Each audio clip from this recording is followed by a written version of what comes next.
Hi student, आज हम कक्षा 12, आज तारीख है 14/10/2020।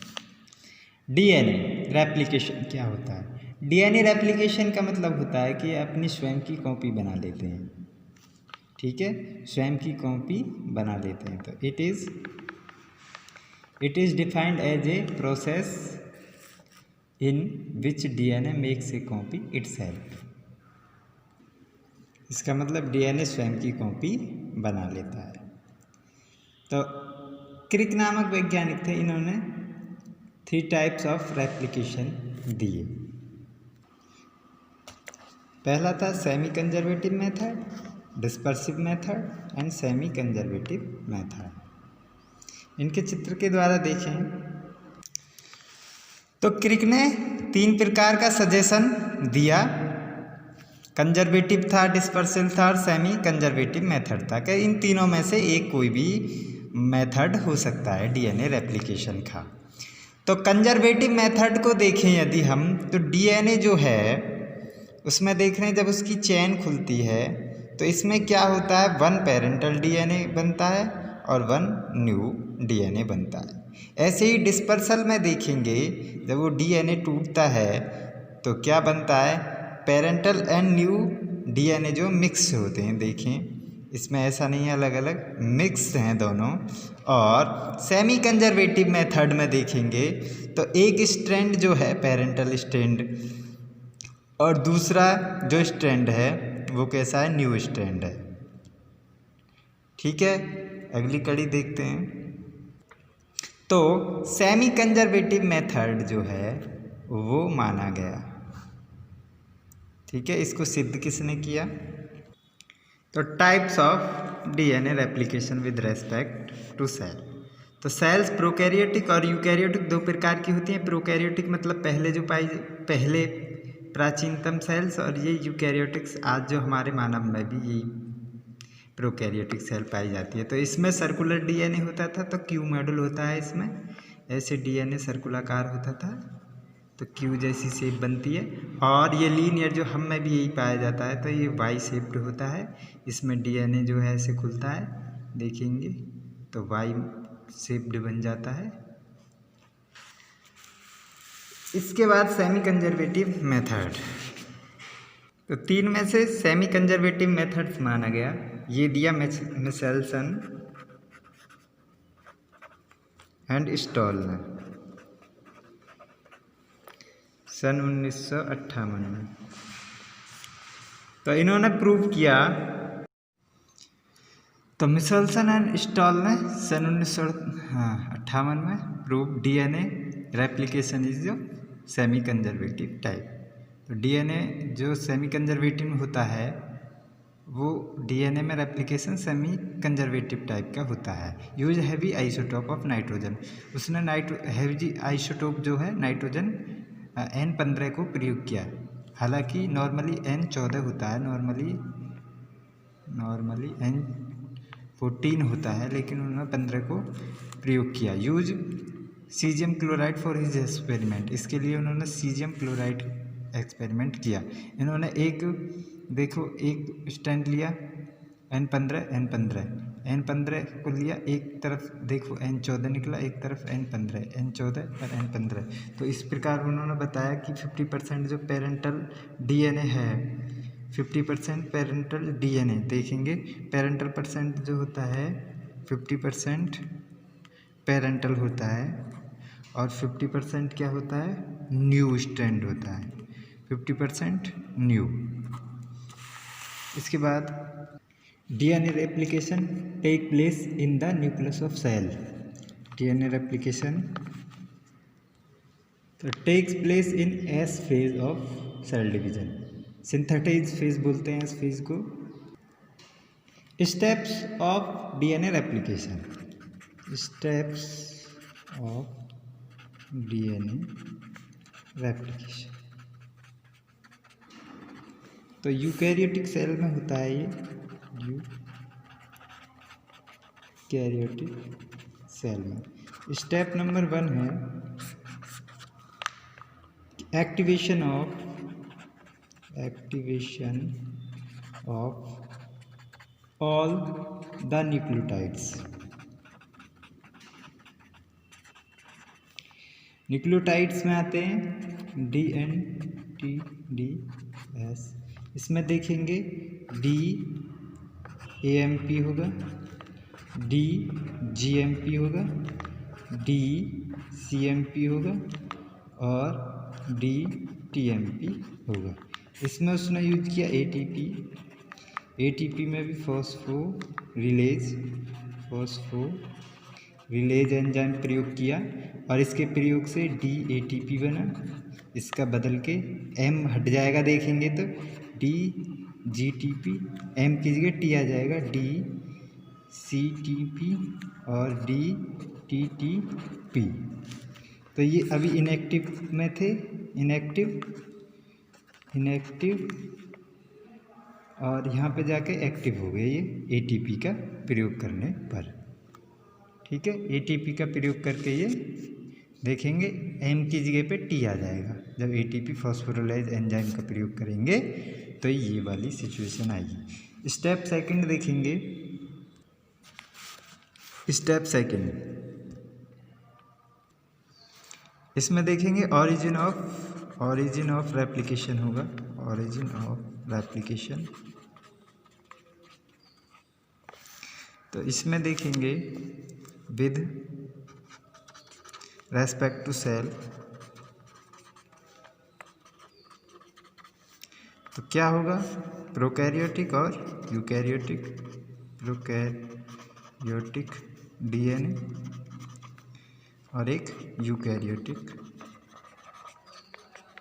DNA होगा। इसमें क्या होगा, स्मॉल DNA होगा, स्मॉल DNA। और इसमें क्या होगा, लार्ज DNA। इसमें क्या होगा, only origin of replication, only origin of replication होगा। इसमें मैनी ओरिजिन ऑफ रेप्लिकेशन होगा, मैनी ओरिजिन ऑफ रेप्लिकेशन। तो कैसे होगा, DNA होगा,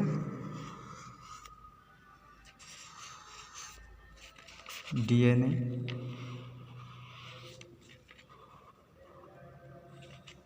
यहाँ से किसी स्थान से कट जाएगा, CUT कट। स्टेप नंबर 3, तो इसमें क्या होगा, nick cut and incision in DNA। It is done at the origin of replication। Energy enzyme होगा इसमें, एंजाइम वो एंडोन्यूक्लियेज होगा, एंडोन्यूक्लियेज एंजाइम। तो क्या होगा, यहाँ पे DNA ऐसे देख सकते हैं, यहाँ पे कट होगा, एंडोन्यूक्लियेज एंजाइम, एंडोन्यूक्लियेज। तो क्या होगा,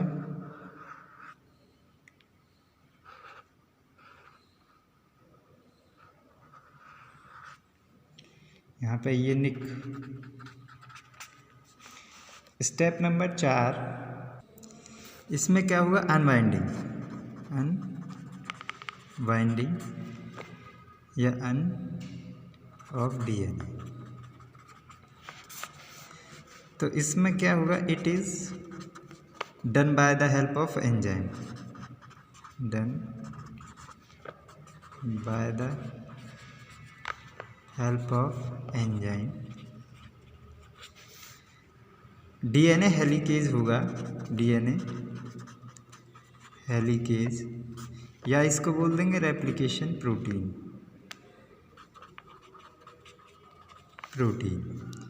तो ये कैसे होगा, done by breaking all the hydrogen bound, then by breaking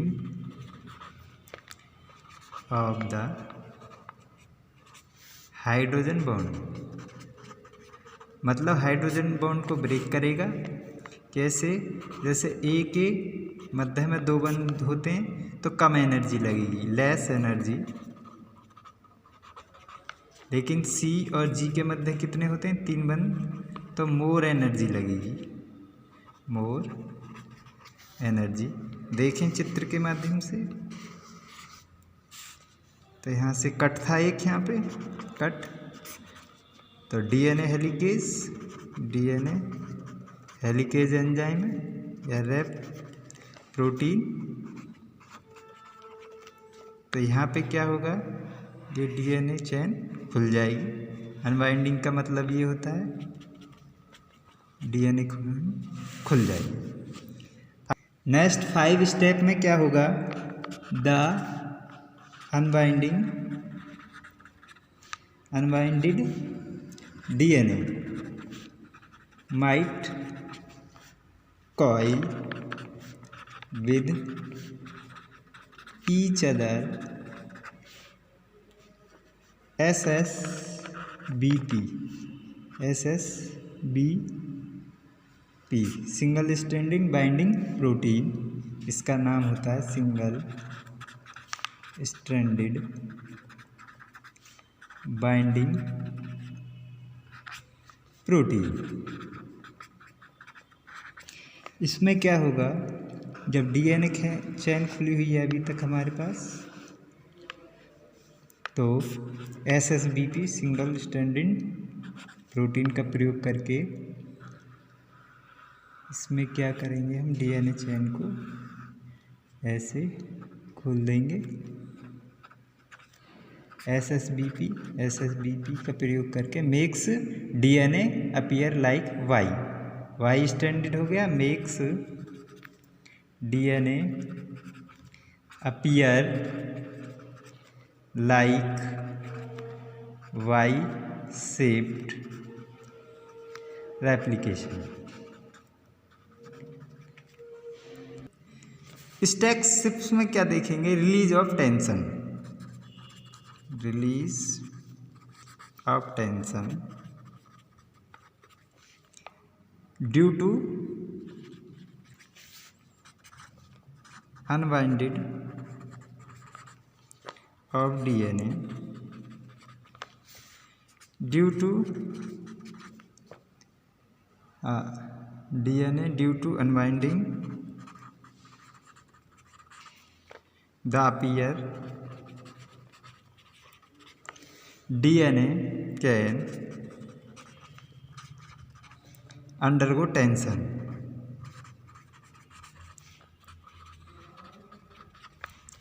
stress, जो स्ट्रेस है, स्ट्रेस टू रिलीज होगा, रिलीज इट किसके एंजाइम के प्रयोग से? Topoisomerase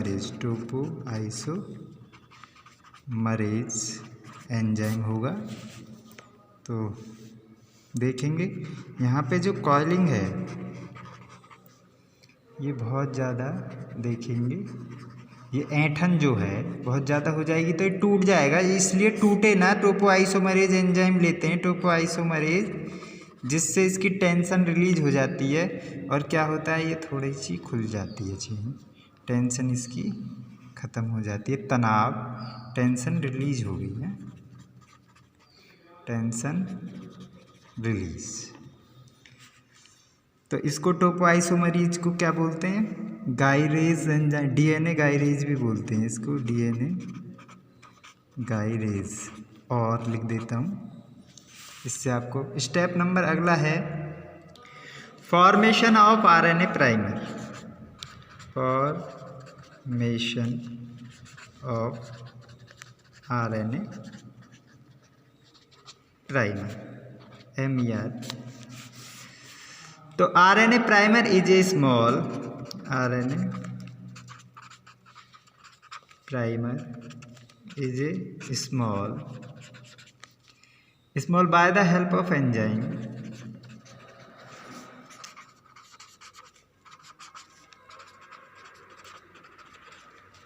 DNA primase,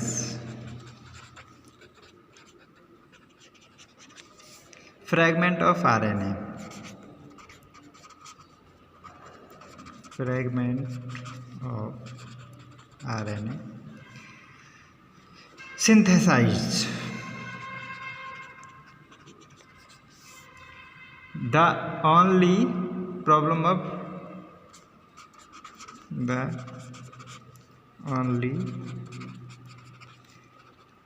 of RNA primer is it always bind only to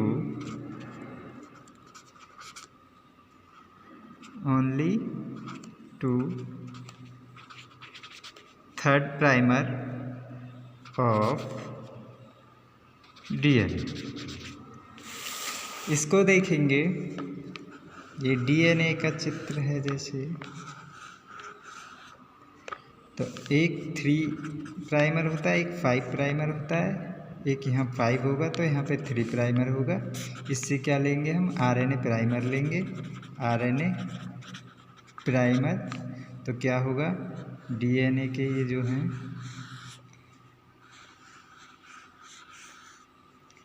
ये स्ट्रैंड हैं, क्या बनने लगेंगे, 5 के ultimate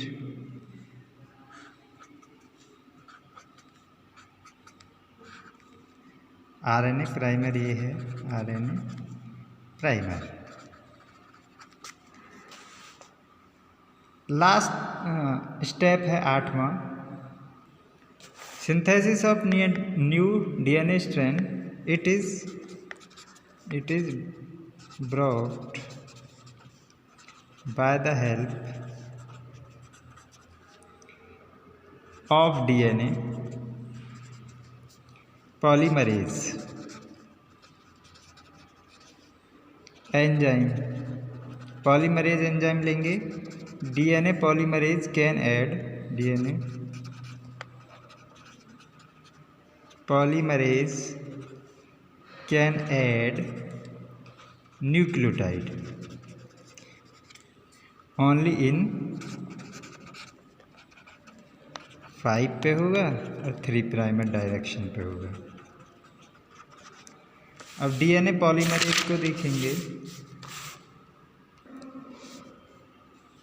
attracts all the activated DNTPS with respect to template and new DNA synthesized. New DNA is synthesized।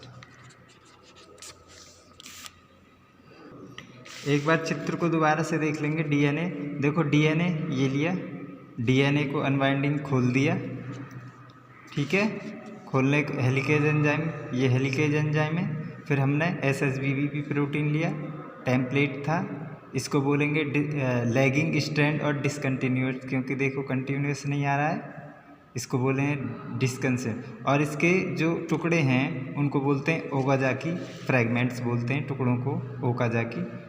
और फिर देखो हमने टोपोमरेज एंजाइम का प्रयोग किया था, ठीक है, तो यहाँ पे स्ट्रैंड बने। और देखेंगे कंटिन्यूस, इसको बोलेंगे लैंडिंग स्ट्रैंड, इसको बोलेंगे लैगिंग स्ट्रैंड।